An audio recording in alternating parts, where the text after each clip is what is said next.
Gotchasports. Carrie, it's been 3 weeks, dude. A lot's changed. A Yeah. lot's changed since we've been away. Your boy got married, had a ring to the finger. Lots changed. Lots has happened. Ton of sports to talk about. Yeah. I think you guys honestly lucked out in missing the picks we had. I think this is the most brutal college football season I've ever had in my life. I'm an under sports better, It's and been all right. a lot of those are not looking too great so far this year. A lot of ball left, Carrie. We've been here before. This isn't new territory. We just got it. We got to find it. We got to find it here. We're cooking some stuff in the kitchen, trying some new ingredients here, Carrie. Things might turn around. You never know. They need to. That's my simple answer. They need to turn around. Yeah, well, we'll see what happens moving forward. But we are officially back, everybody. If it's your first time joining us, welcome. The returners. I know you've been asking for it. I've been getting texts up the wazoo. Hey, when's this going to happen? Russ has been going nuts on Twitter. When's the next episode going to drop? Well, Russ, it is here, and we are going to talk about college football so far this season. We're going to go into all the top 4 games in week 5, all ranked matchups. We're going to talk a little bit of Notre Dame football. You got 2 Notre Dame guys on the podcast. We haven't talked about them since preseason, so we need to give an update on them. And then we'll go into not the best bet, but of course, Carrie, the special edition best bet. Not 1, but 2 picks for the people. We're back, Carrie. We're back. It's about time. I don't really know what I was doing with myself the past few weeks without having this. It was just there's a void that needed to be filled. I would get home. Exactly. It's like, well, I actually don't have to do this today. So like, what am I going to do? It'd be go to the gym, play video games, do whatever. But no, it's good to be back. I think this was a little needed break. A lot of us were pretty busy the past 3 weeks. Like Riley said, he got married, great wedding. Not really sure where the decision making came to have it during week 2 of college football, but you can't. No Notre Dame game. No Notre Dame game. That's all that mattered. Yeah, that is true. And we got to see Michigan lose, so that was cool also. True, very true. Very true. Yeah, it's been a whirlwind couple of weeks. Obviously getting married. It was a beautiful wedding. About time. Been with my wife now for 10 years. So it was in due time. Then we went on a honeymoon to St. Lucia. What a culture shock that was. Was an awesome time though. Food was great. Hospitality was great. Weather was awesome. And then went to another wedding on the East Coast right after that. So it's been a very busy couple of weeks, but a very good couple of weeks. But I'm excited to get back, Carrie. We've been talking college football over text with our buddies, you and me, with our families, but it hasn't been on the podcast. And there's a lot to get into. And we're 5 weeks into college football season already, and we're now just getting back into the swing of things. But, Carrie, we're 2 Notre Dame guys here, jumping right into college football. Obviously, we got 2 losses, right? What are your thoughts on the team? How optimistic are you, if at all? And just tell me where you're at. Well, the optimism's obviously at an all-time high. I mean, it has to be if you're a Notre Dame fan with 2 losses in the season already. I don't think there's any fear in our offense, which I feel like it's kind of a reverse role the past few years. Our defense has always been pretty solid. Questioning was, could we really put up the points like we have this year? And I think that's the frustrating part with this team, is that we probably have an offense that, I don't know, by this point of the season, we at least are in the top 10 in averaging points per game. We have to be. And I think the defeating part is that we're putting up 40 points a game and losing. And we made Purdue's offense look way better than it ever should have looked, which is whatever. I don't know if I personally, I was ready for that. I did not think we were going to shut out Purdue by any means. But to be allowing points to a team like that is no good. Like, sure, let them have that little, I don't even know what it was, handoff screen to the quarterback, trick play, like that was sick. That was That was pretty that was an cool. awesome play. That was pretty Yeah, cool. like they can have that one, but to just march down the field on us the time or two that they did, like that's not good. Our offense is producing. It's just the defense has to show up. I don't know if it's necessary. There's obviously been talks about Coach Ash thrown around. I know we've talked about it a lot. I personally am Yeah. not the type of fan or person to just get rid of a guy during the season. Um, but I think to a certain extent, these coaches need to come together, and Freeman should eventually step up and be like, we have the players, we have the defensive talent, but it's got to be something more. Like it, I understand the play calling. People are disagreeing with it on the defensive side, but man, it's just like these players have been also working at these types of plays for months. Like there has to be another reason behind it. I don't know if our defense maybe just isn't as strong as we once thought it was going to be. Yeah, it's been weird. The past couple of years, you never really had to worry about our defense. Everybody was in the right spot.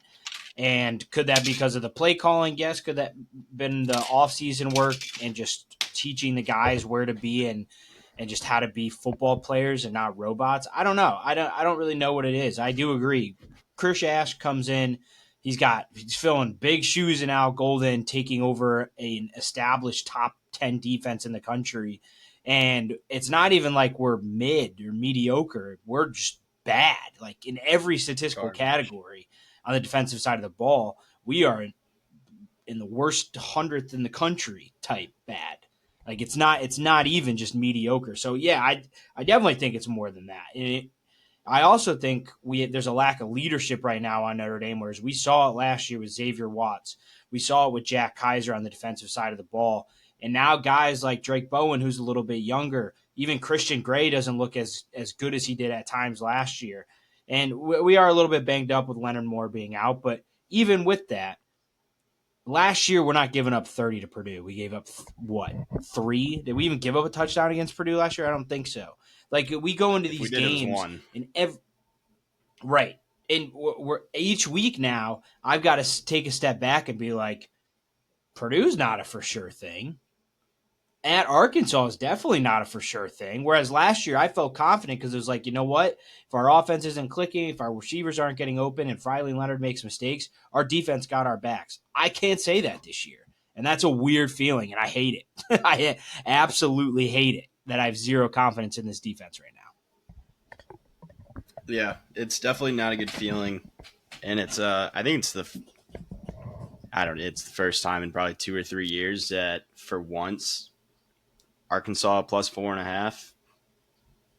I would easily take that over Notre Dame spread, and I haven't been able to say that about any recent games within the past few years. Like that, that's been the first time as a fan where I realized like I'm nervous. Like 4.5, that's not good. I don't even think we should be favored in this game personally, but we are, and if we lose, it's going to look really bad again.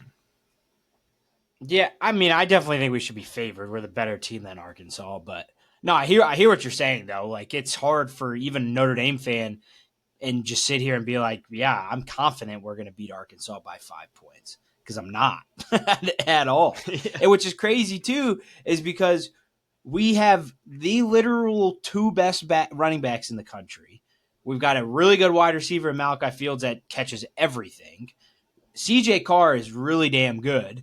And I can't be confident that we can go on the road and beat an SEC team by 5.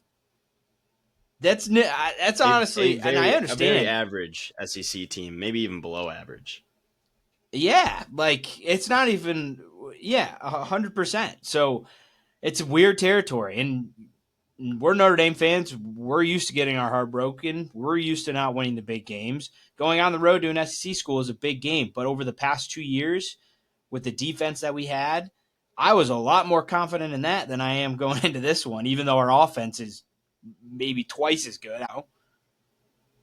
Yeah, I mean, another thing that comes to mind for me is in the past years, we necessarily didn't light up the scoreboard with points. Like we never blew teams out like we should, but you knew our defense was there to save us. Now it's a reverse kind of role situation we literally depend on our offense to score every single drive because you don't know what our defense is going to do.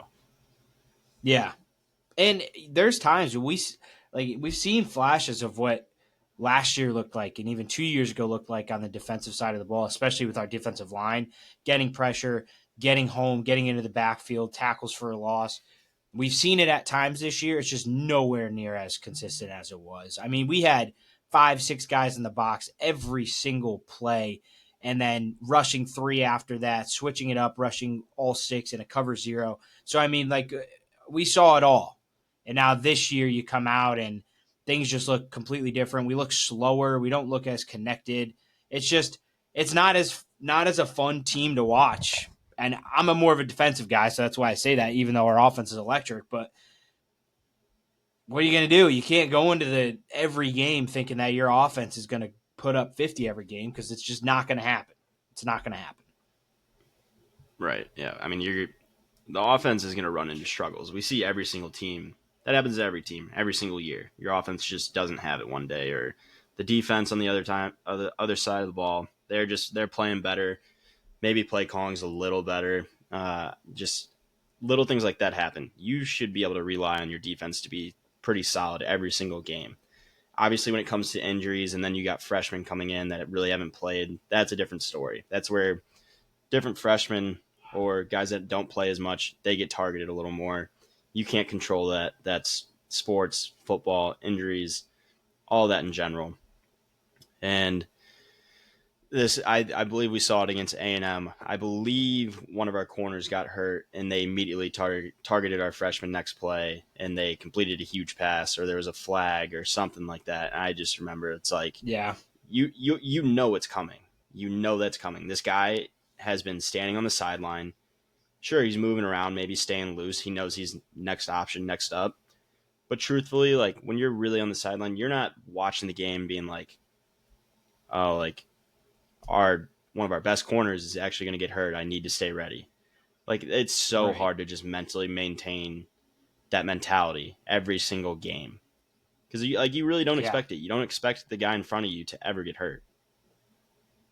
No. And again, I was more confident last year, just like we did have that next man up mentality, and it just seems like there's something about this defense that it's different. I could it be the coaching? Maybe. Could it be the captains on the defensive side of the ball? It could be. Could it be everybody just not being bought into what's going on? Yeah. Like something's not clicking, and something needs to click for my sanity and your sanity and everybody else that goes along this train every year, and we need to fix it. It's plain and simple. Whatever it is, I'm not there every day, nor if I was, Yeah, probably still wouldn't have the answer. But find a way and fix it. yeah. We Notre Dame, we need your help really bad because you are Really stressing bad. us out right now.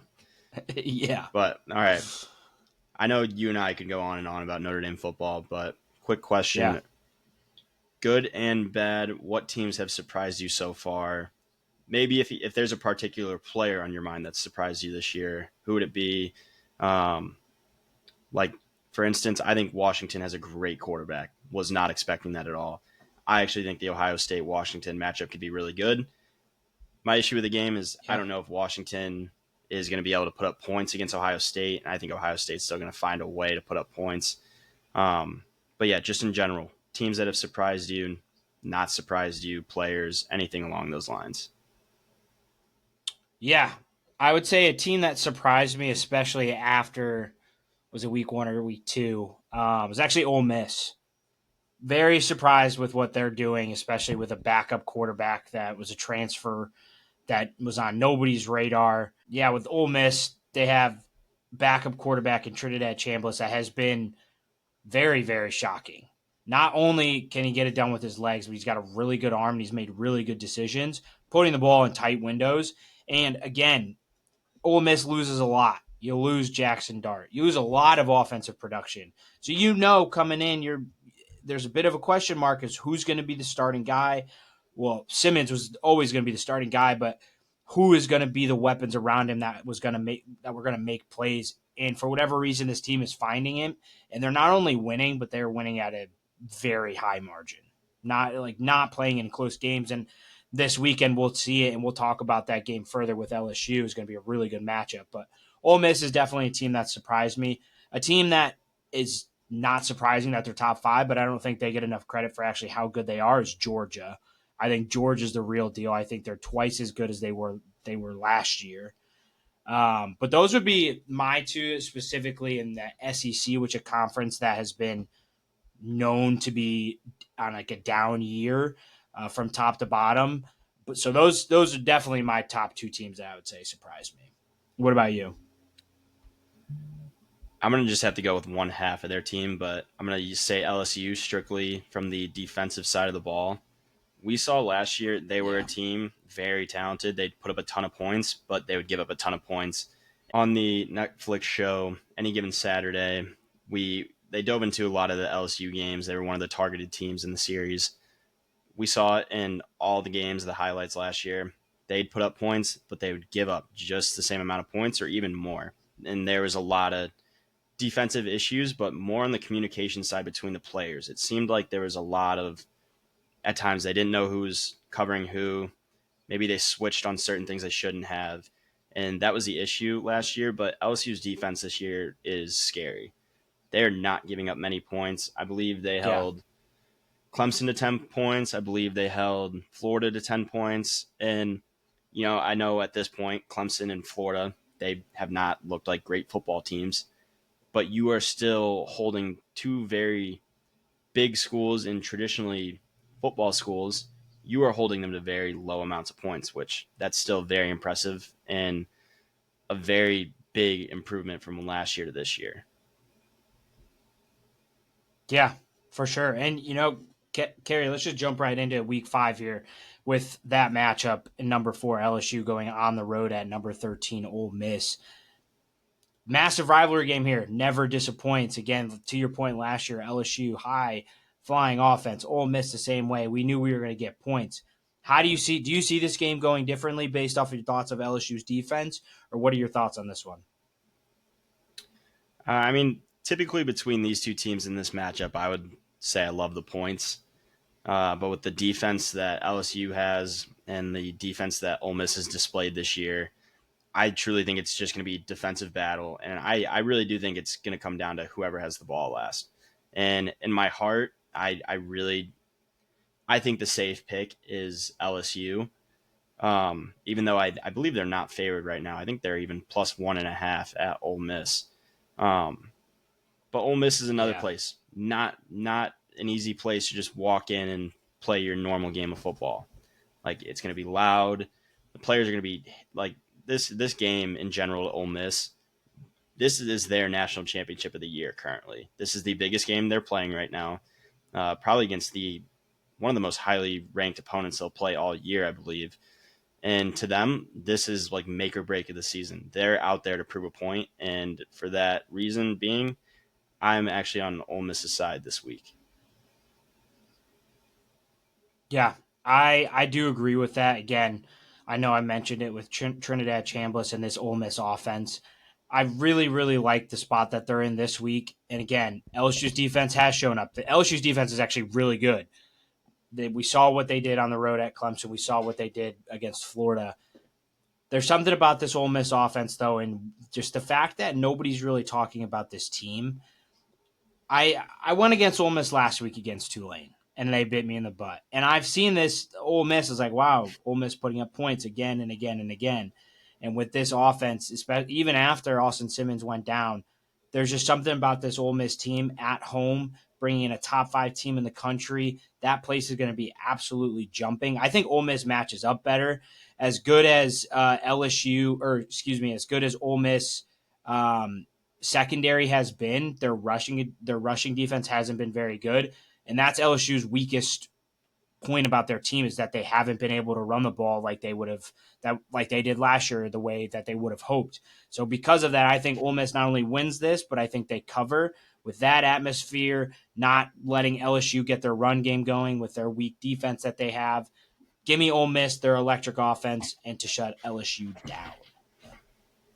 Yeah, I couldn't agree more. What is your take on Lane Kiffin's daughter posting the picture with LSU's star linebacker a week, less than a week before the game, Um, nonetheless?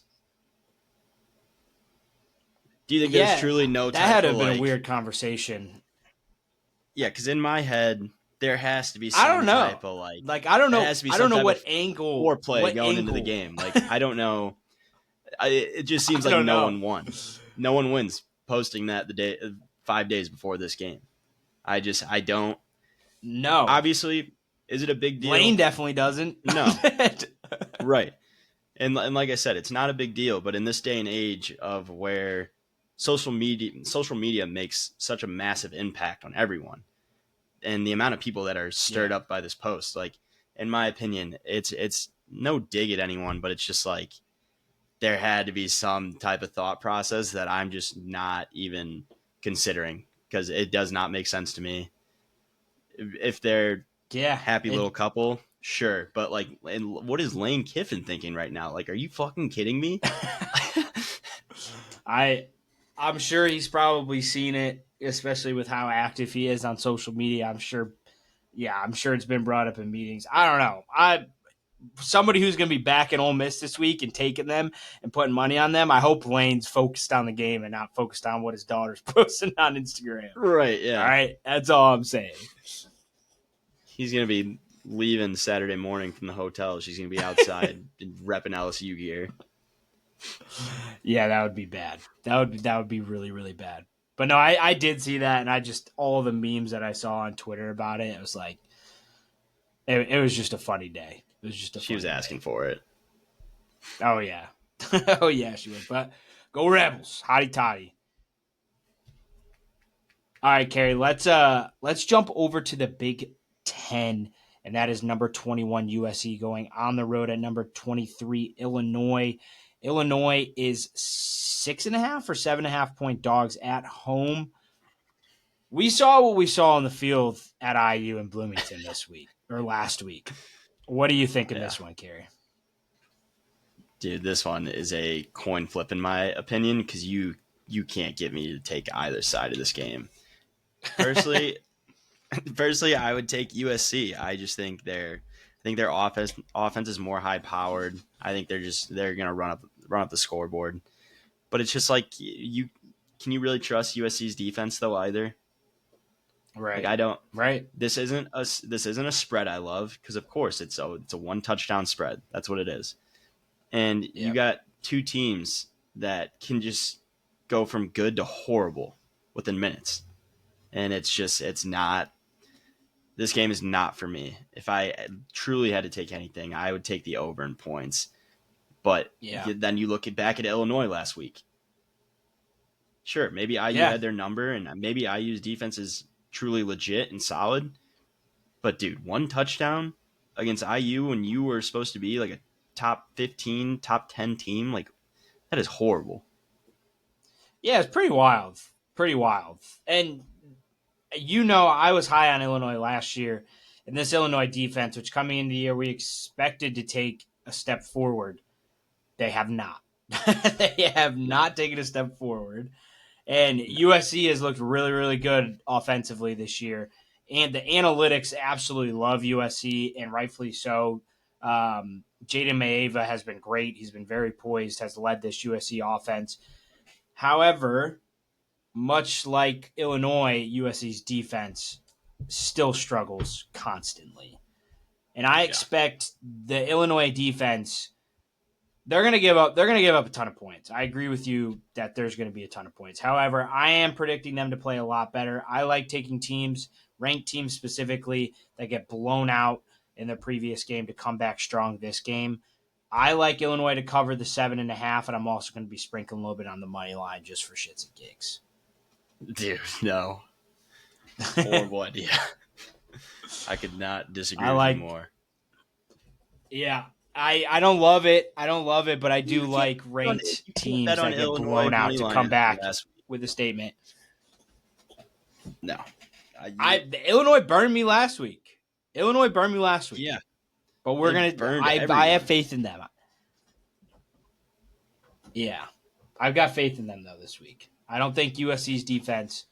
I don't. I think Illinois is just gonna find a way to win. I don't know why. There's no rhyme or reason besides the fact that I liked a ranked team after getting blown out in their next week, and that here we are. And it's You also do a look you. ahead spot for USC because they got a ranked opponent next. I will not be following you on that path, but I respect your That's decision. okay. That's okay.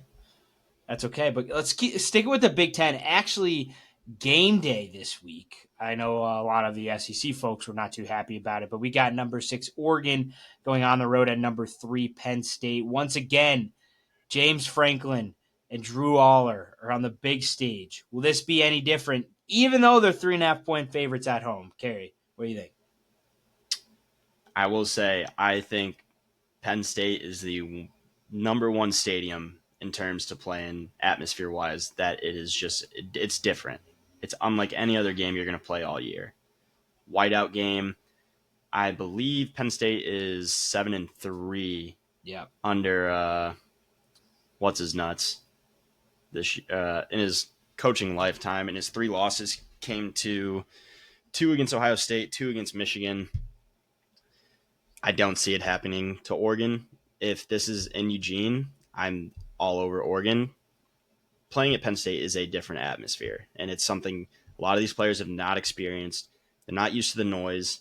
Sure, practice all week with your speakers on the field, doing whatever. Um, Probably blasting Mo Bamba to get them ready because I know that's going to be playing at Penn State. But no, I for once I am on Penn State's side. I like Penn State spread and I like the money line. Okay, I agree. It's same song and dance as last year in this matchup. Another team that surprised me has been Oregon because they lost a lot of production on both sides of the ball, specifically on offense, and they still have an electric offense. Penn State's defense we know is really good. Their secondary is really good. I think they're going to cause Oregon some fits. Oregon's even a bit banged up. Running back Noah Whittington and then their wide receiver Dylan Gresham are both projected out. That could change in this game, but those are 2 key contributors for Oregon that I think need to play for them to edge this one out. But Penn State, James Franklin, he gets it done at home. Typically, I'm usually the guy that's always on Penn State and always lose, and nothing's changing here. Coming off a bye week, I like Penn State to come out swinging with their defense and ultimately helping their offense. Give me Penn State to win and cover as well, Carrie. Yeah, I mean it's tough. I am not a Penn State person. I bet against Penn State, but I just think this is their time. They're going to pull through, and don't have any rhyme or reason to it. Outside of playing at Penn State is tough, and they have a very good defensive team and one of the best running backs in the country. And you never know. We've heard the hype for years about Drew Allard. Maybe we'll see it this game, but yeah, like I said, he hasn't proved much to me yet. But altogether, I think that game's going to be incredible. I think it's going to come down to the wire. But let's get over to the other huge Big Ten matchup. We have Ohio State at the Washington Huskies. And what is your opinion on that one? I do agree with you. I think this Ohio State Washington game is more interesting than people think. I actually am very high on this Washington team. I do agree with you. Their quarterback is awesome. I think their defense is a lot better than what they were last year too. Going at Washington, traveling across the country, I saw that this opened at 14. I wish I would have saw the opening line on that because I would have hammered Washington plus 14. I think it's all the way down to 7.5 or 8 now.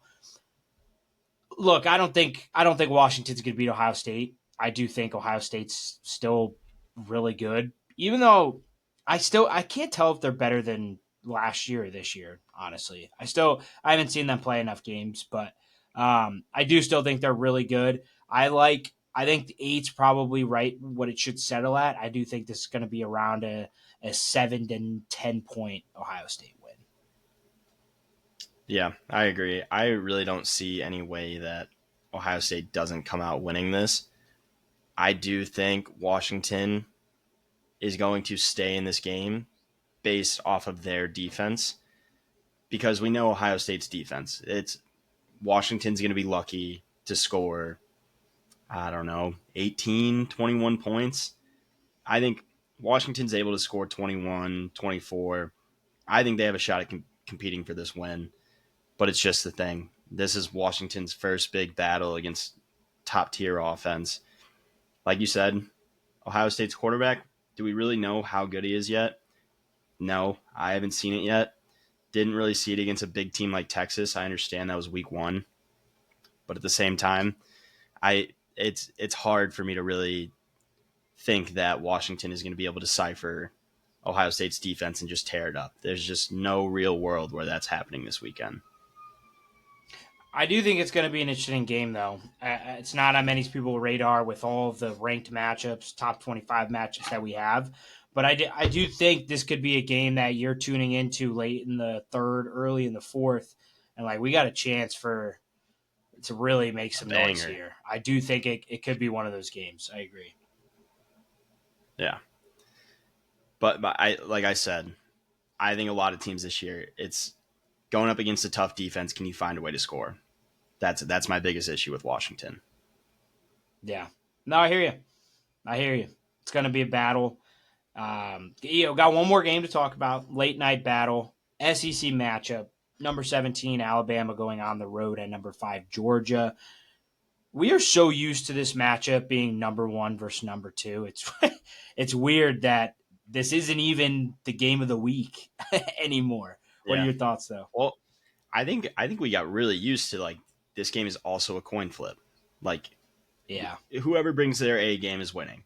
But it literally could be either team. That's a series for the most part in the past few years where, outside of the 1 year Bama kind of struggled. What was that, 2023 maybe? Almost lost at USF, had the quarterback struggles. That Um was last year. anyway, oh, last year. Okay, well, irrelevant either way. But we're used to this game where it could be they play each other 10 times, it's probably going to be split 5-5. This is the Yeah. first year. I do think it's all Georgia. I don't think there's any question behind it. Um, but like you said, it's Alabama. Like, do you really think they're going to fold over and flop in a big game? I don't think Right. so. Yeah, yeah, Right. yeah. They lost to Florida State, but they lost to Florida State. They lost to a Florida State team that is undefeated right now. Has personally my favorite transfer college quarterback in Thomas Castellanos. The kid's a freak. We saw that at Boston College. He's the sole reason Boston College won games. And now he's at Florida State playing with a real offense. And, I, in my personal experience from watching this, I just think there's no way Georgia doesn't win this, but I see Alabama keeping it close to the fourth quarter. Yeah, everyone kind of wrote Alabama off after they got their shit kicked in by Florida State in week 1. I was on Alabama that game. I remember sitting there like, what the heck? Yep. What the heck is going on? Like, trust me, I've been there. I've been there. But saw a dogfight with Georgia last week at Tennessee. Georgia comes out on top. I really don't see this Alabama team, this Kalen DeBoer team, going into Athens and winning this matchup. I'm most 97% of the time I'm taking Kirby Smart in this position, and then adding the fact that this is a weaker Bama team. I actually do like a low scoring affair. I do think the under is going to hit in this game, but I do have the Bulldogs winning and covering. It's Kirby Smart at home. I mean, Yeah. night No. game against Next. Alabama. Next Yeah, I question. mean, come on, Next question. come on. Stupid conversation to debate these two teams right now. Yeah. No, I mean, Gary, but what a week to come back to for this podcast in week 5. We've got all of these ranked matchups. We got some sleeper games like Ohio State, Washington that could turn into an upset or it could be a shit kicking. Who knows? We'll have to find out. But we got a great week 5 in college football. We got the Ryder Cup this week. It's America's week. We got to defend our home turf at Bethpage Black. And then we have a really good NFL slate on Sunday too. What a weekend. What a weekend to come back to. College football, Ryder Cup, NFL, playoff baseball. Cardinals are still in the hunt, kind of. They're still not out. They're not out of it. Tigers are blowing it. The Cubs are right there, Carrie. Russ, What a time Russ in is sports. pissed. Russ is pissed Russ about from the Twitter Tigers. is not too happy about the Tigers, but what a week in sports, Carrie. We're here to cover it. We are going to be back, officially going to be back to our normal schedule we're going to try to do 2 a week as much as possible, but we are bringing back the helmet stickers, all the college football segments that we do, preview, recaps. That's what we got going on right now, Kerry. We're back in full swing. Week 5 college football, Ryder Cup, all these sports. Feeling good. Yeah, it's great feeling being back. This is I think we both said this is like a second job at times, but it's very enjoyable for the most part. Something we Yeah. love doing, and hearing our friends and family talk about it or send us random texts saying they disagree with us or calling us an idiot for taking something. But Yeah. no, it's all fun. Really enjoy this, and it's gonna keep going. It's not gonna stop. We Yeah. got college basketball is not too far away. Oh, Kerry, I know. I got a countdown. We're good. I know. I understand. But Kerry, let's try to make our parents proud. Make our parents, our families, our friends proud this week. And let's throw it to the special edition best bet, Kerry. What is your Friday pick this week? Friday pick, we have big game TCU at Arizona Yep. State University. Yep. Arizona State right now, I believe, is a -2.5 spread. Yep. I believe you're on it too already, but we are Double it. hammering ASU money Double line. it. Yep. Yep. 100%. May or may not be an attendant for this game. I believe Triple it's a it. night game for us. It's not till like Quadruple it. 6:30. Yeah, it's gonna get weird. It's gonna get real weird, and it's gonna be really Yep. fast, and I'm not gonna know what's happening. I love it, Gary. I 100% Arizona State. We're going to take the same pick this week just to get things back rolling. Both get a win under our belt. It's going to be a little bit defeating if Arizona State does not cover this and we both start a week off with a loss. But hey, we're back. We're back. All of our official plays will Right. also be on our X page. But Carrie, I love that pick for Friday. Immediately when you said it, I was like, yep, count me in on that. But throw it off to Saturday with this crazy slate that we have. What's your best bet? Yeah, Saturday's absurd. I'm gonna stay away from the marquee type of matchups.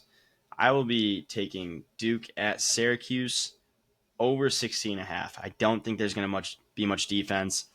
We saw Syracuse be able to put up points even without Angeli in the game against Clemson. Do we know what Clemson truly is as a team this year? No. But either way, they put up 34 points at Clemson. Not a lot of teams are able to do that. LSU didn't do that this year. I love the points in this. I don't think Clemson's going to stop Duke either. I think it's going to be a big play type of game. Syracuse. There's going to be multiple of them. Yeah. Yeah. I personally love Syracuse to cover also, but for this purpose, I will be on the over. I think there's going to be a lot of points. Points. Points. But let's throw it over to your pick. Hopefully getting the 3-0 this week. And, maybe it's the good luck charm being back on the podcast. We haven't done it in a few weeks. Maybe that's why we've been staking it up a little bit. I agree with you. And I've already kind of said it. I'm taking the marquee matchup, and I'm taking, gosh darn, Kirby Smart against Kalen DeBoer in Alabama. It's just dumb not to. Quite frankly, it's kind of dumb not to. If you're going to take anything, maybe you don't sports bet. You should. I'll give you a referral code. Get some free play out of it.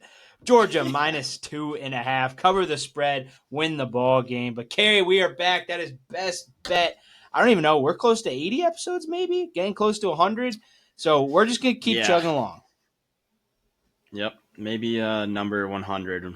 We'll do something special or create some type of challenge for the both of us. I don't know. Something. We'll get weird. Yeah, I like it. But if it's your first time joining us, appreciate you. We are Gotchasports returners. We're back, baby. Kerry, that's all I got. What do you got? We got your sports. Until next time.